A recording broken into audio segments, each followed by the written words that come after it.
Magandang gabi po sa aking makababayang Pilipino dyan sa Pilipinas at kung saan man kayo naroon ngayon sa mundo. Ito po ngayong gabi ang ating topic, ang ating pick-up news. Bago po ako magsimula, batiin ko lang aking mga kaibigan at mga viewers na nandito na.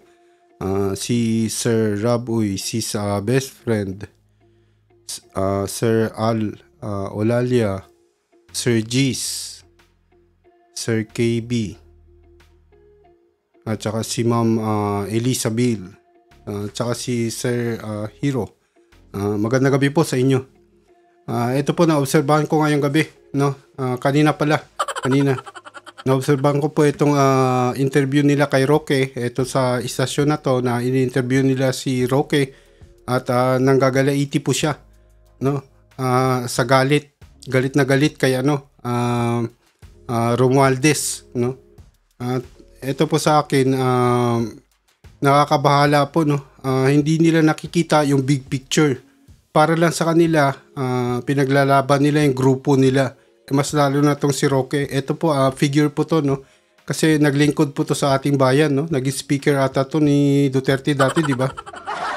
Itong si Roque, no? Pero para po sa akin, nakakasuka. Kasi parang hindi sila para sa bayan, no? Para lang sila sa mga kagrupo nila.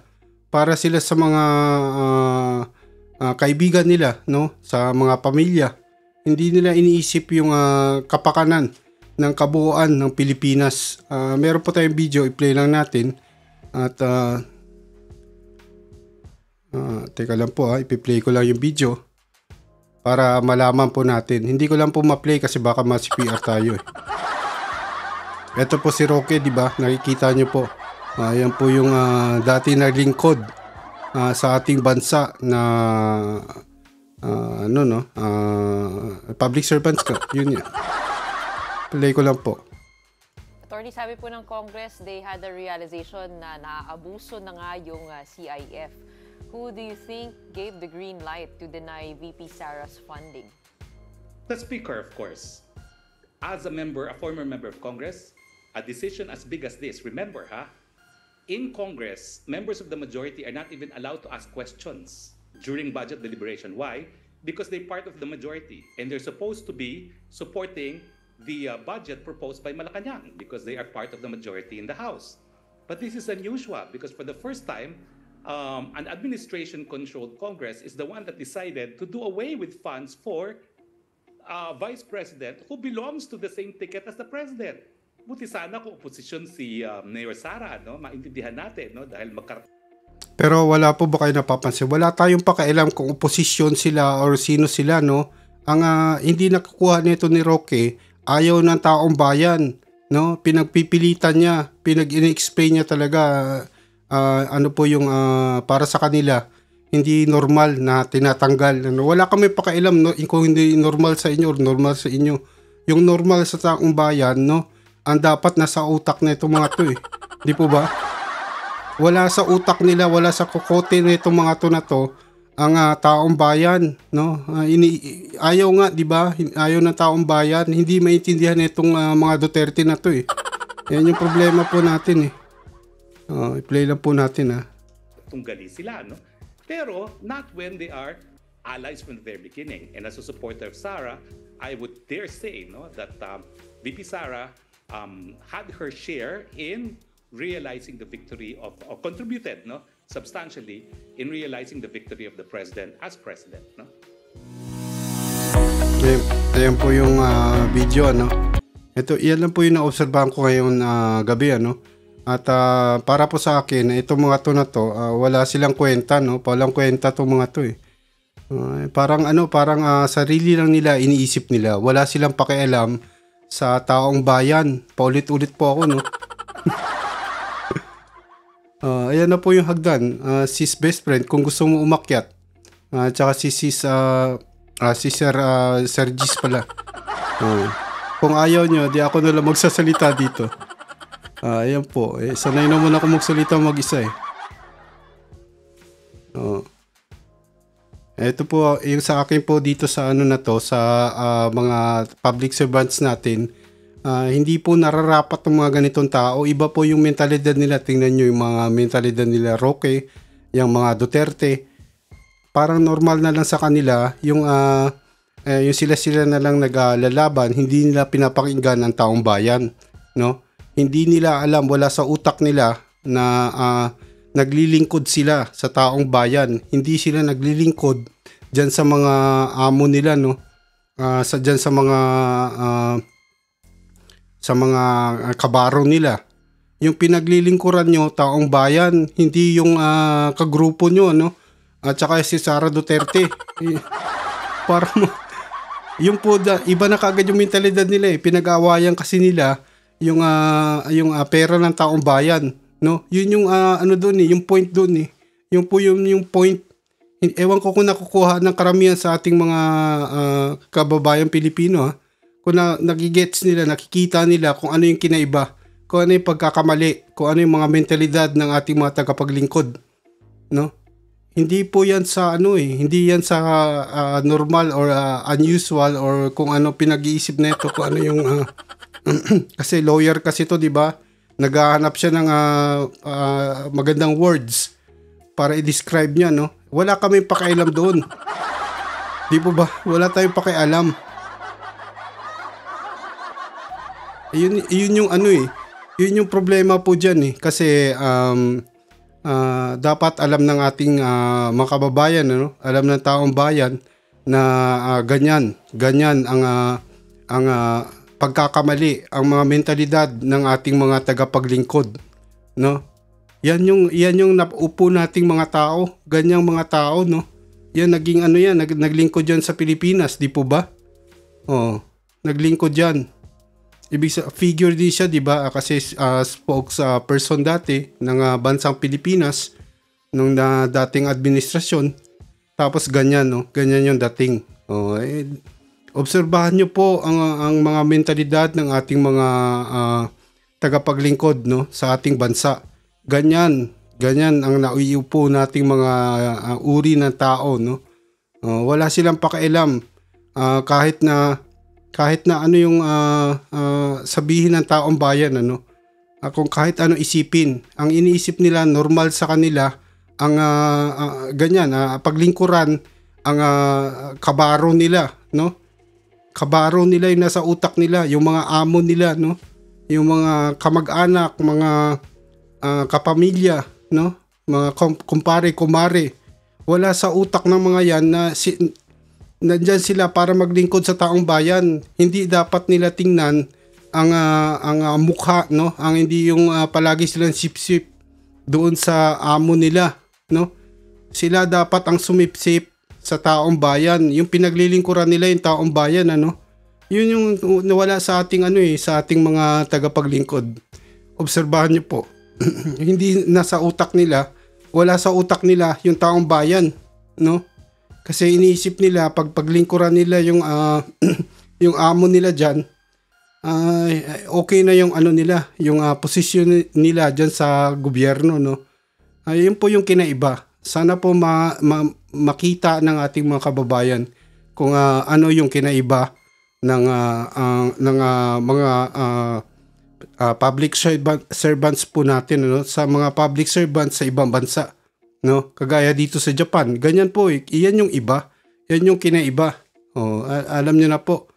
Yung pinag-aawayan nila yung confidential funds, yung kaba ng bayan, pinag-aawayan nila yan kasi para lang sa kanila, no? Sila, gobyerno, para lang sa gobyerno, hindi para sa taong bayan, no? Gobyerno, sila lang para lang sa mga sarili nilang kabaro, no? Yan po yung dapat maobserbahan ng ating mga kababayan, etong ganitong klaseng tao, dapat hindi yan binoboto. Tandaan niyo po, dapat wag niyo iboto yung ganyang klaseng tao. Hindi dapat hindi karapat dapat. Tingnan niyo nangyayari sa ating bansa pag yan yung mga ganyang uri na tao na yung iuupo natin sa ating gobyerno. Sino naghihirap? Obserbahan nyo po, tingnan nyo. Meron kayong internet, tingnan nyo yung kinaiba.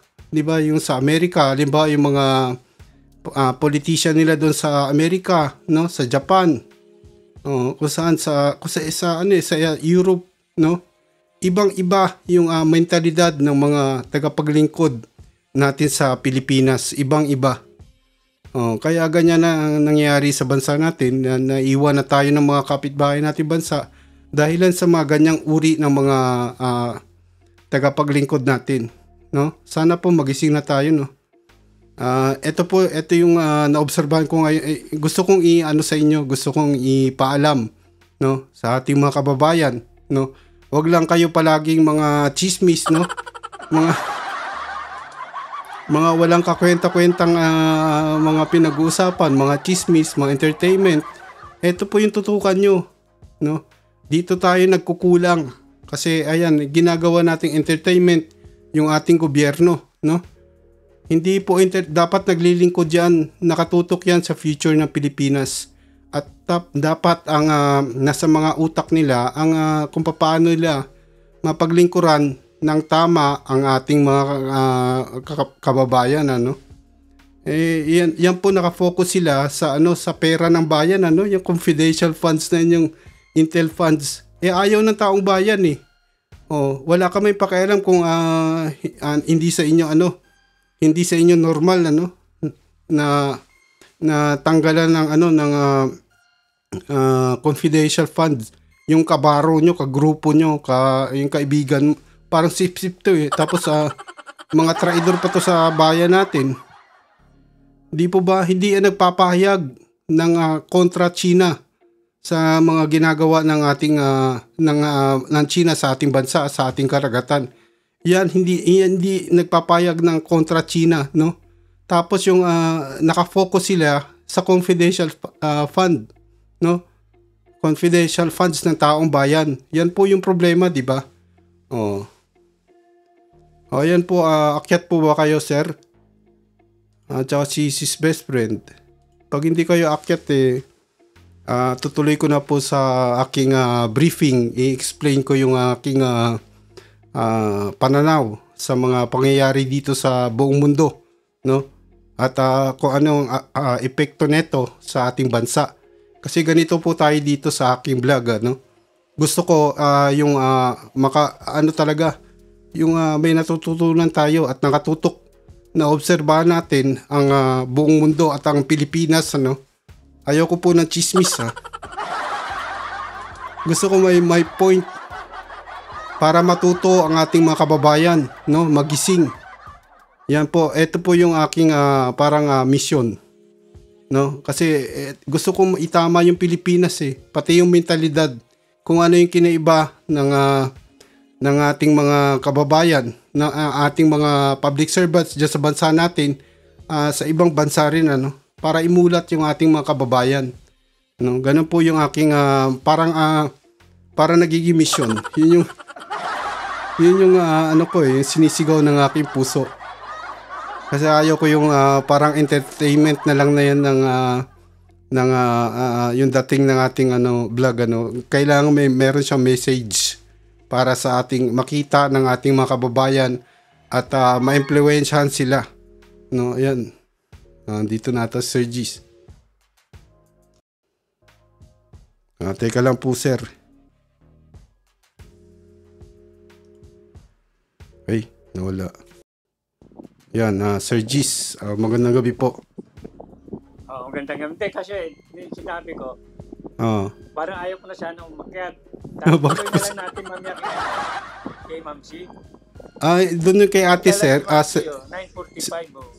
Doon na lang natin pag-usapan lahat. Hindi, sir, kasi iba doon yung kay ate. Chismis naman. Doon na lang tayo yung sa akin po kasi dito, mensahe, gusto kong imulat yung mga kaisipan ng ating makababayan at gusto kong impluwensyahan ang ating makababayan, ano. Merong ganitong pananaw, tingnan nyo, ganun yung gusto ko po ihati dito sa aking sige, tuloy. Vlog. Andito rin si sis best friend. Si best friend Kumakain pa ba? Kasi napapansin ko po sa atin yung mga kababayan natin, hindi nila nakikita yung tunay na point kung ano talaga, no, kung ano yung dapat nating baguhin at dapat nating tingnan ng mga bagay-bagay. Parang lahat naman ang pinag-aawayan dyan, observer. Pera kayamanan. Kaya nga po, sir, pero yung point ko po, sir, yung mga nasa gobyerno, para nag-aaway-away lang sila para sa kapakanan nila, no? Hindi kapakanan ng Pilipinas sa kabuuan. Yun po yung kinaiba, di po ba? Ay, talagang gano'n Kumbaga sa ang punot dulo niyang pinag-aawayan nila, walang iba di kapangyarihan at kayamanan. Yan ang punot dulo niyan. Dapat po hindi na natin binubuto yung ganyan tao. Kasi, halimbawa po, sir, gano'n na nga ang dapat natin gawin sa susunod na pagkakataon. Yung kaso mo, pilit na mahirap pigilan ng mga yan Gawa ng maski ano ang gawin natin, sabihin natin na hindi dapat manalo ang mga yan. Ay pagdating ng eleksyon, mananalo pa rin ang mga yan. Hindi sir, dapat wag po tayong, kaya nga po yung priority di pa yung COMELEC, no? Pinaglalaban din nila Kainso. Baga siya Sir Toto. Sakit na ng lipunan natin Wala na gusto natin kasi magbago na dapat yan. Kaso mo sa anong paraan, yan ang dapat natin gawin. Ito nga po, di ba, yung ginagawa natin, sana may makapanood nitong vlog na to. Hindi po ba sir? Kasi marami po tayong ma-impluwensya na ating mga kababayan. Makikita nila. Ma-impluwensya natin. Kaso mo, yung iba, nagbubulag-bulagan na lang yan, nagbibingi-bingihan na lang. Ganun ba sir? Sa Pilipino, ganun Pero, ito na sa amin. Kami magpamilya, ako lang masigasig na nakikipaglaban dyan sa hindi, sir. Kung anong dapat nating gawin Pero meron din po kayong wala naman sila pakialam contribution sir, kasi napapansin ko rin ngayon, di ba, tayo yung nakatutok na ating karamihan na, ayan na nga sa Kongreso, di ba, yung COA, di ba, binablog ko rin yung palagi, COA, suportahan natin, ayan, yung kagaya niya, Makabayan Black, nakita yung data, na ano yung confidential fund, nakita, ayan, konti pong liwanag, no, kasi makikita naman talaga yan pag hindi natin pinus na yan, no. Tsaka yung COA din siguro merong malasakit din sa taong bayan sa ating bansa, no. Kaya wala silang pakialam, ayan, inaano talaga nila, fina-flag nila, di po ba sir, kagaya ng diyan sa Davao. Flag nila yan. Wala silang takot sa mga Duterte, no. Ngayon, alam na ng ito lang po, babala natin alam na ng mga Duterte kung saan sila yung mga kurakot din ng mga public servants natin. Alam na nila ngayon yung COA, yung key. Kaya gagawa yan ng paraan na kung ano-ano para malinis sila at mawala ng visa ang COA. Kaya dapat po magmasid ang ating mga kababayan, no? Tingnan kung ano yung kung nababago, kung ano-ano. Dito na si best friend. Teka lang po sir. Ayan na. Okay na. Yan na yung ano niya. Yung kasi sir, marami pong mga vloggers diyan. 'Di ba napapansin nyo, entertainment. Ito po sa atin dito, gusto ko pong sa pag-vlog ko, tinitingnan natin yung maraming anggulo, maka-impluwensya tayo, may makapanood nito, ma-impluwensya natin ang mga decision maker, no? Mga decision makers sa gobyerno natin, or kaya yung mga option makers, 'di ba, sa gobyerno. Merong ganitong pananaw, no? At nakatingin kami sa inyo, no? Nahalata namin, alam namin ang mga kapalpakan nyo, nasisilip namin kayo. Merong mga Pilipino na hindi lang nakukuha sa entertainment. Di po ba sir? Oo. Ganitong angulo. Kagaya nyo yung kay Sara Duterte na yun, yung blinag natin kagabi. Di po ba? Nahuli na si Kainso Nauna tayo, di ba? Meron tayong kanya-kanyang pananaw at nasisilip, inoobserbahan natin, di ba? At nakakabigay tayo ng insight sa ating mga kababayan. Kung hindi ko alam kung kung maraming nanonood, wala akong pakialam. Pero para pag meron tayong mga halimbawa, may decision maker na nakapanood nito kahit isa lang at ma-influensya natin siya, makita niya yung ganitong side, ay baka ma-influensya na rin yung presidente, di po ba? O, kung sino dyan sa gobyerno natin mamulat, no? Yun po yung purpose nitong ating vlog.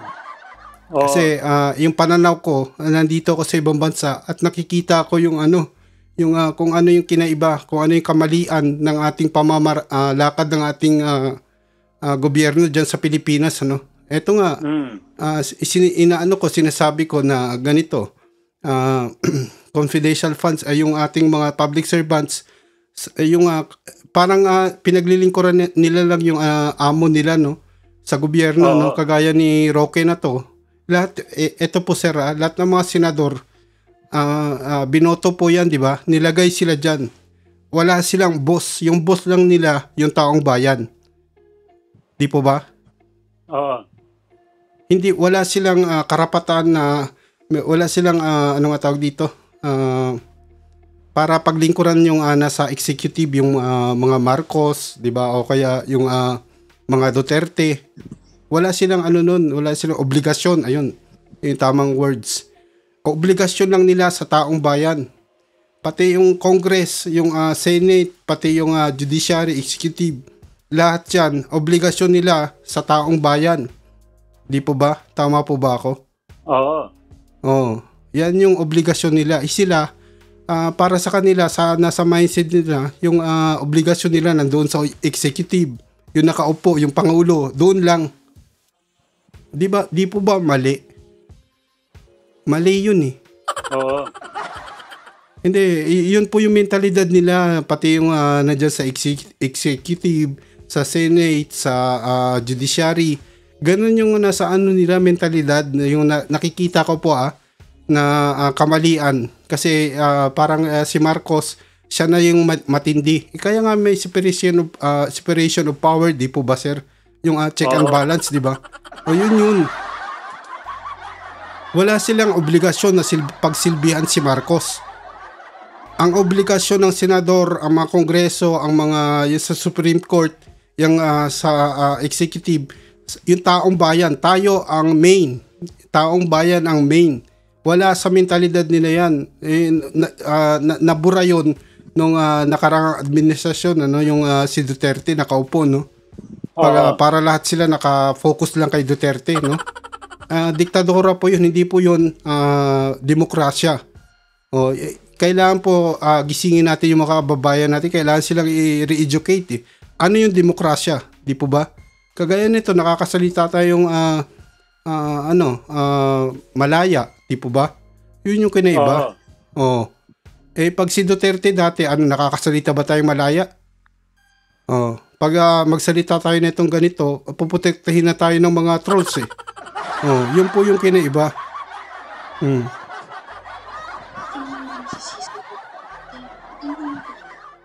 Hindi ka ata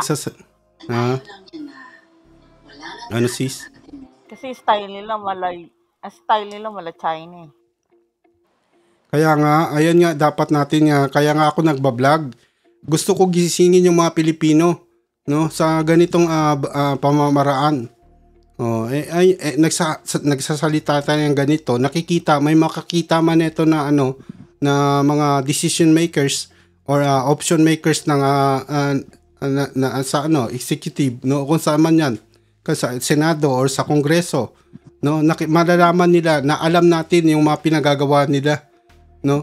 Hindi nila tayo maloloko at meron nag-oobserba sa kanila, merong observer, di ba? May nagmamasid sa kanila. Ganun yung kaya ako nagbo-vlog. Hindi lang para sa yung parang entertainment Ayaw ko ng entertainment, di ba sinabi ko na.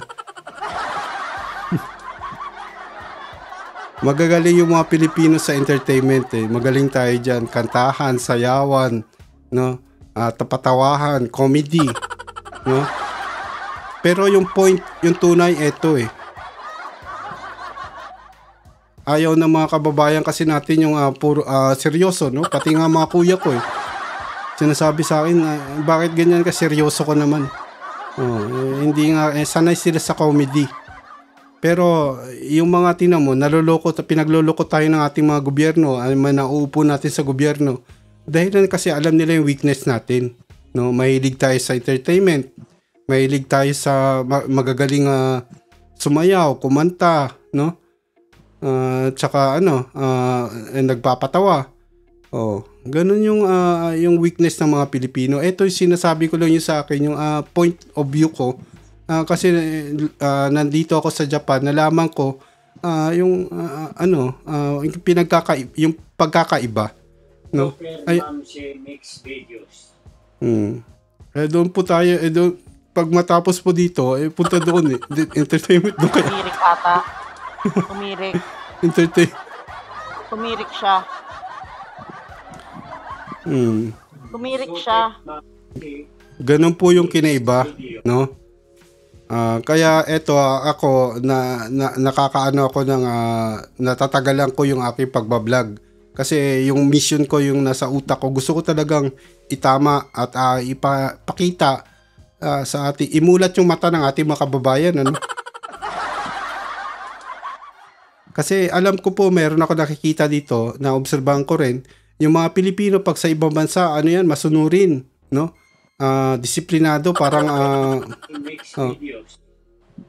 ganun yung nila, yung mentalidad, iba yung ugali, no? Pero pag uwi sa Pilipinas, ganyan na, balasubas na. Yan po yung pinagkakaiba, no?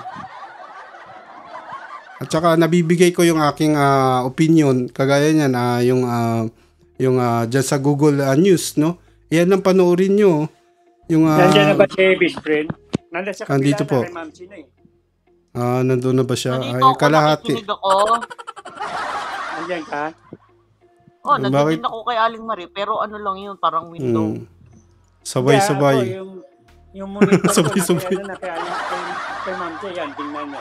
Yeah. Basta ako lang po dito, yung point of view ko, yung binablog ko, no? Kasi iba-iba naman tayo. Basta sa akin, yung point of view. Itong yung nakafocus ako dito sa ikaganda ng bansa natin at kung ano yung pinagkakaiba, kung ano yung kamalian, no, ng pamamalakad ng ating gobyerno. At tinitingnan ko lahat, no, kabuuan ng Pilipinas, no, hindi lang sa mga grupo-grupo. Kay shopping ka, dilawan ka, or wala akong pakialam. Sa akin yung kabuuan ng Pilipinas, interest ng Pilipinas, no? Hindi sa interest ng mga kung kanino-kaninong grupo dyan. Wala akong pakialam. Kawawa naman kasi yung Pilipinas, walang nakatingin sa interest niya, no? Ganyan yung, kaya tayo nagkakawatak-watak kasi dapat nakafocus tayo sa interest ng Pilipinas, no? Iba-iba yung paniniwala ng yung ating mga kababayan, pero ito yung aking pananaw, no? Kagaya nito Maharlika fan na to. Ang ginagawa niyo dyan. Maharlika fan. Ayan yung mga kababayan natin. Ayan, ito sinasabi ko, itong Google News. Huwag kayong titingin lang sa isang news. Sa isang news istasyon, no? Ayan, makikita. Tingnan nyo lahat para malaman nyo. Meron kayong may mapagpipilian, no? At malalaman nyo kung anong istasyon nagsasalita ng katotohanan. Kasi yan makikita nyo Ako nga hindi lang dito sa Google News, pati yung news ng Japan, tinitingnan ko, inaobserbahan ko. Para malaman, para malaman ko kung ano yung katotohanan talaga. Dapat yung mga Pilipino maging observer, Oo. Ayun, kasi sir, dapat matuto tayong mag-obserba, di ba? Observer nga, di ba? Magmasid. Ayun, tingnan mo. Ginagamit na ni Sarah yung ating words, masid, no? Magmasid. Hindi natin alam, baka nakapapanood na rin itong natin, vlog. Ginagamit yung na-influensya natin sila. At least, nakikita nila merong ganitong pananaw. Okay yun. Kahit na konti yung views natin, basta may Kasi alam ko naman dito sa niche ng politics is konti yung mga tao, konti yung nanonood. Hindi kagaya ng entertainment o kaya mga gaming, no? Mga storytelling. Oo. Maraming talagang Ang gaming mabilis ang akyat ng tawag nito ang mga views na bibilis. Di po ba sir? Kayo nakakaalam kasi yung apo nyo, di ba sir? Marami talagang views. Alam mo ba kung ilan na yung subscriber noon? 251 na. Hindi. Ilang taon pa lang siya. Monster na yung niya. Ilang taon ka na? Mahilig ka kasi sa mga Hindi ko alam sir, mga 10 na ata ako dito. Hindi, ibig sabihin, ilang taon ka nang nagbablog? Kaya nga po, mga 10 years na ata 10 years na? Parang ganun, para sa akin. Akala ko halos 1 year lang din. Hindi sa po sir, yung... ata siya 1 year, pero siguro pinili ko yung video niya, yung up niya, mga 3 years, 4 years. Magano ba? Pero para sa kanya, 10 years na. Magwa 1.5 years pa lang siya. Mga 1.5 years siguro apo ko. Magaling siya. Kanya lang mabilis sila, mabilis. Hindi, ang problema kasi sa gaming vlog, madali din hindi ba madali yung magkuha ng tao. Pero yung mga tao pag nasawa naman doon sa game, iba naman. Kaya kailangan parati siya. Excuse me, nag-update kasi. Mahusay ka sa game ka, best friend. Ayun nga, para kung alin makahalin ka ng kung alin yung kinakagat ng mga subscriber mo, yun ang gagawin mo. Kasi may comment naman yan kaya ka po sir. Ang mahirap lang pag niche mo yung politics. News and politics. Sa kanya, sa naman, medyo okay naman. Dire-diretso naman yung, kasi may mga sponsor siya meron na po siyang sponsor? Intindi Ini-sponsoran siya. Yung itong huli niyang sponsor niya yung may kinalaman sa computer tsaka sa game. Hindi ba napapanood niyo rin ng noon? Ng video noon? Napanood ko na po sir. Yung mga airplano na yung nakikita ko nag-building niya ng game. Kasi parang masarap yung laro niya Puro kabataan naman kasi nandito. Oo nga, bata nga yun. Kaya nga hindi naman naubusan ng bata. Kailan ba naubusan ng bata sa buong mundo? Tsaka sir, yung mga bata, matindi yan. May yung mga gadgets nila, paulit-ulit pinapanood. Kaya maraming views, di ba? Kukulit ng mga bata ron Tapos sir, yung pinakamaganda dyan sir, kasi yung first world countries yung mga nanonood sa kanya, mataas yung ads niya. Malaki. Malaki yung sweldo niya sa YouTube. Yung mga bata mag-edad na ng 12, iba na lalo. Observable ko kasi yan everyone. Opo. Dalawang dalawa ang inaakyat ng niya, subscriber niya. Magkano po yung sinisweldo niya, sir? Ang laki siguro. Malaki na dahil lang yung monthly dolyar. May salary na yun hindi na siya nag-aaral, sir? Nag-aaral, nag-online lang siya. Online. Parang ang kinukuha niya, related sa ginagawa niya ngayon. May sinasabi sa akin, ano ba yun? Hindi ko maintindihan hindi niya na kailangan magtrabaho, sir, no? Hindi kasi monthly, may salary na may salary na kaya nga multimedia arts.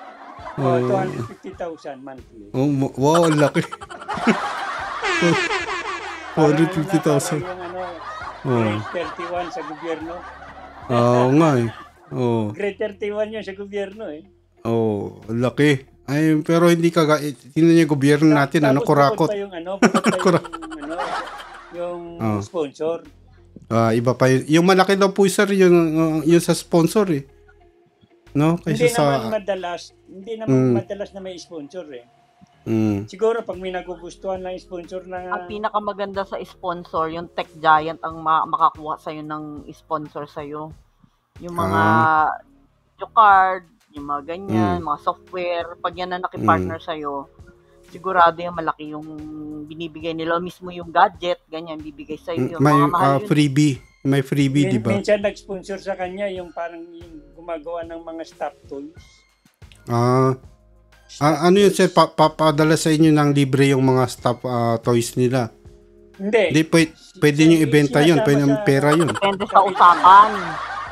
Depende Pwede- sa usapan kasi pwede ka Oo. pwede ka rin naman mag ex-deal doon kung pwedeng ganito gagawin ko, pwedeng ibayad mo sa akin yung mga produkto mo o di ka pwede pera, ganun yun. Oo, ganon.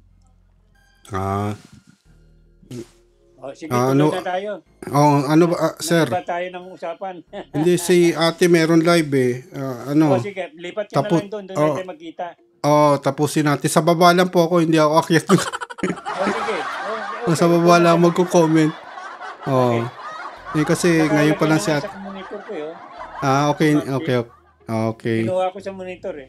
Okay, sige sir. Punta na po tayo doon. Best friend. Thank you po. Kita tayo ron.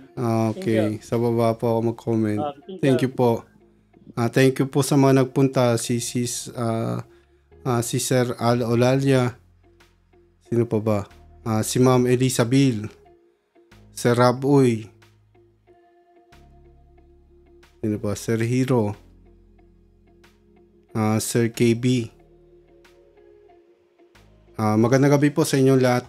Maraming salamat pala sa pagpunta at saka magandang gabi sa inyong lahat.